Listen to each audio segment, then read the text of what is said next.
Special doubleheader today. I got my man Nick Hicks from Perform on.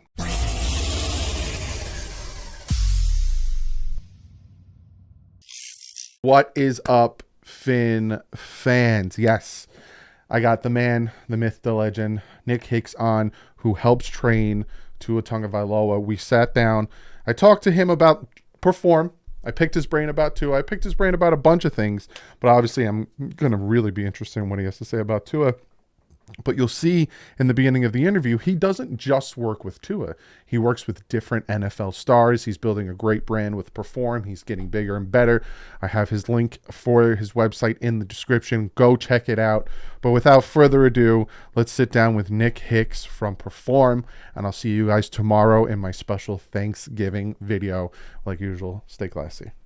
If it's up. I got Nick Hicks from Perform on the channel. Nick, how you doing, my man? I'm good, brother. How are you? I'm doing good. I'm very happy to have you on.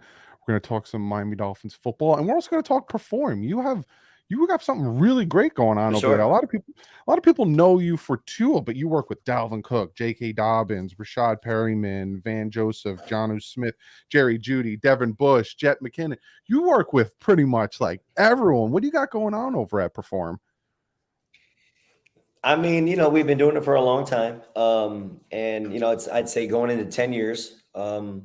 We've just been doing good work for a very long time. And it never started with pros. It started off with younger kids and then those young kids went to middle school and middle school to high school to college. And then some of them went to the NFL and, we just grew it from there, very organically.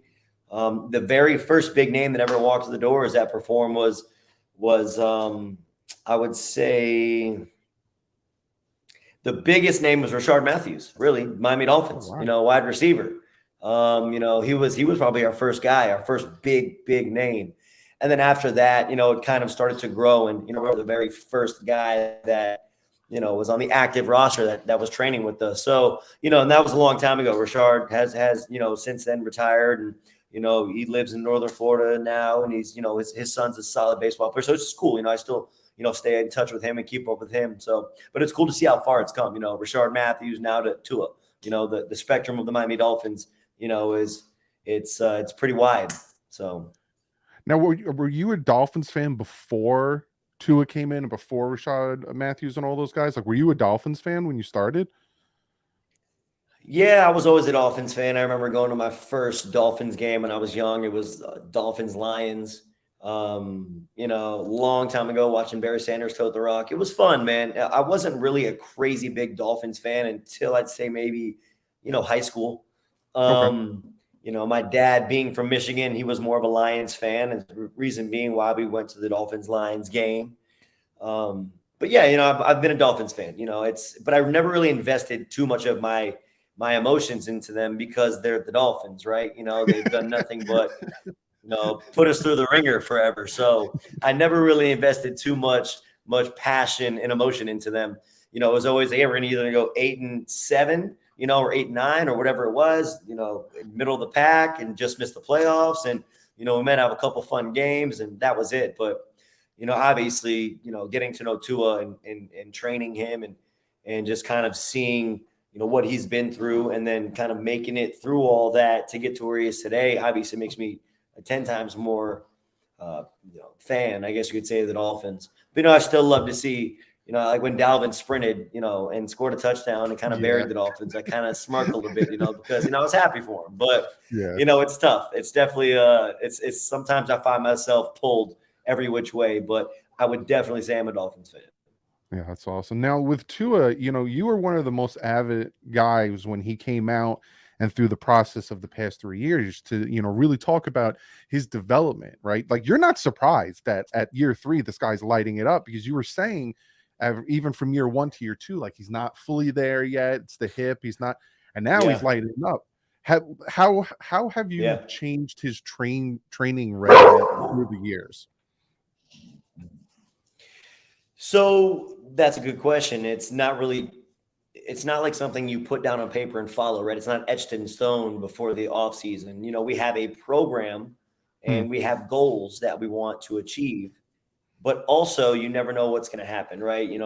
We might have a disconnect here. And if we don't follow through, if we don't finish, accomplishing this one task, we cannot move to task two. It's a deep process. So, getting him in the gym, year one was strictly getting him back to himself, stronger. Yeah. It's kind of bridging the gap from physical therapy to playing again. Like that was year one, bridging that gap. We really couldn't get into a spicy offseason where there was a lot of cool things going on, right? So year one was more so that, and it was grind. It was grueling. It was tough. It was harder because we wanted to do other things. We wanted to get more routes in. We wanted to get the receivers with them earlier and do stuff like that. But he followed the process and we stuck to it. And I feel that was the right decision. If we would have skipped certain steps in the year one off season, where rookie year to a second year, I think we probably could have ran into some other issues, and we didn't. And then after this one, going into year two into year three off season, which is with this last off season, we could get a little bit more technical with throwing the football and working on footwork and off platform throwing and getting the receivers out there early and making sure they're working on chemistry and timing and stuff like that. So, if he wasn't checking off the boxes, we couldn't have got to where we wanted to do, the things we want to do this offseason. So again, it's something that you put this big vision board up, right, of where we want to go. But if we can't get over the hurdles properly, then we just can't get there. But we had a really, really fun and successful offseason, man. And obviously, we could see it. He's out there moving great. He's throwing the ball great. I'm sure that we're going to have to, at the end of the season, we'll talk and he'll have things that he wants to work on. And I already got some things that I've written down that I'll go over with him that we should definitely need to work on. But, that's just a continuous process, Yeah, 100%. And you talked about working on the back foot throws and stuff. And we saw it, that pass to Tyreek Hill where he had two defenders face off his back foot. He launched that thing. So, we saw as the years went on working with you guys, he kept getting physically bigger. So like you were saying, he was working on physically getting better, physically getting in shape so the other things can pan out. Now, I got a question. We've seen his development. He's playing top three quarterback right now. In your opinion, how far is it that he is like where you want him to be? Like, is he not even there yet? Like, is there more to come from Tua? You know what? I thought that we would see him play at a top 10 level this year consistently. And when it comes down to it, when the game's on the line and we need him to make plays, he would play at a top 5 level. So right now, to be honest with you, he's kind of blowing my expectations out of the water. He's playing elite. He's playing very, very, very well. Almost borderline special, right? He's playing at a very special level that we haven't seen from any quarterback really in a long time, with just placement and efficiency and third down, just being elite on the money downs and the money plays. So I'll be honest with you, he's blown my expectations out of the water. He's exceeded where I thought that he would be. And we're only, midway through the season. So kudos to him and kudos to the team around him and kudos to his football coach, his head coach. I mean, they're really doing some special things, man. And, we laid the foundation for him this off season, but he just seems to keep building and building and building and building. And, I'm sure he'll even tell you it's not just him. It's the pieces around him. It's the extra work they're putting in. It's the chemistry that they're building. It's Mike McDaniel and, Bev and all these other guys. So, I think that if he had the same coaching staff that he had last year and physically we were here, what we accomplished this offseason going into the same staff last year, I don't think he would be having the same production. So, it's kind of a culmination of things. So, and I didn't really know what to expect, with Tyreek and with Alec Ingold and Jeff Wilson and Raheem and, Taron Armstead, all these other guys, and then Mike McDaniel and these new coaches. I really didn't know what to expect. And so far, it's blown me away, man. Yeah, I think that's a lot of Dolphin fans. We had expectations, but not number one offense in the NFL. Like we weren't expecting, what we're getting now. Exactly. after he came back from the concussion, and then we were playing the Steelers, and he ran into that defender head on. Did you hold your breath? Were you like, Tua, come on, man? Bro, he ran right into Devin Bush, who I've been training since Devin was a freshman in high school. So it was like, it was perform on perform, violence, So you know what, man? I'm not worried about those kind of hits. I think that those are regular football hits. Yeah. It's when you're sliding, Mm. when a guy comes and cleans you up, or it's when somebody blindsides you and completely decleats you, or if you get pushed off balance and your momentum carries you to the ground. Those are the hits where I kind of hold my breath, but not the football hits that I feel like, are you're more in control of those than the other ones. So I really wasn't. I was jacked up, man. I remember, I go to all the games and I was sitting very low. I was like in the back end zone away from it. They were driving away from us. And I remember seeing him run and just collide. And I remember I was excited. I jumped up. I was like, let's go. Yeah. As opposed to like, oh my God, don't do it. Right. So to me, it was just like, I even forgot about the concussion. I forgot about, the Thursday night football game at that moment. It was more so me just, like Tua's playing ball. Tua's not playing scared. Tua's back to playing, football the way the game's supposed to be played. And so no, man, I really wasn't nervous at all. I really wasn't. It seems like that's Tua. Like he did that to prove a point. Like I'm good. I could do this. I won't do it again because Mike McDaniel probably dropped one in his pants real quick. But he's probably like, I'm good. He's gonna do it. He's gonna do it when it's absolutely necessary. And he was trying to get the first down, if I can remember. It was like a long third and whatever, and he was like just a yard short. So it wasn't like he was just it was 1st and 10, and I'm gonna get these 3 yards. No, he wants to do what's best for the team, man. So I thought it was awesome. And I thought he got the first down. I thought it was it, but he's a big competitor. We saw it last year against the Falcons. Yeah. Down, he needed to get in the end zone. He ran through that corner and he injured the corner. Everyone thought that Tua was injury prone. He ended up injuring the Falcons corner. So exactly. They ran through a lot of guys last year. The Jets player. Mm-hmm. You teach him that? Do you teach him to lower his helmet a little bit and run through somebody? No, man, I don't. We do open field running and stuff like that. He will do certain days where he's working with the running backs, just because I think it's good to be able to have a couple of tools in the tool belt. And I mean, we've seen him throw the foot in the ground and cut back and make a guy miss. So it's obviously very. It relates to the game.